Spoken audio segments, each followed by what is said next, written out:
Hello guys, আসসালামু আলাইকুম। শুভ সকাল। সবাই কেমন আছেন বন্ধুরা?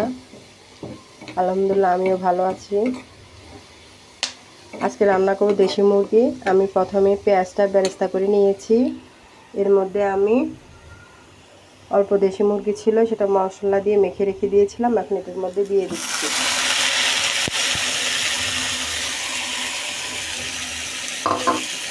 এখন আমি মাংসটি ভালো করে এটার সাথে কষিয়ে নেব।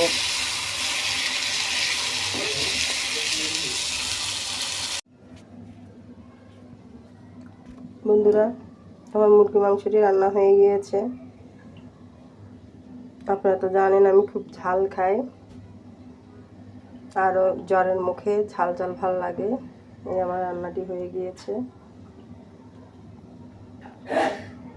আমার মুরগি মাংস রান্নাটি কেমন হয়েছে জানাবেন।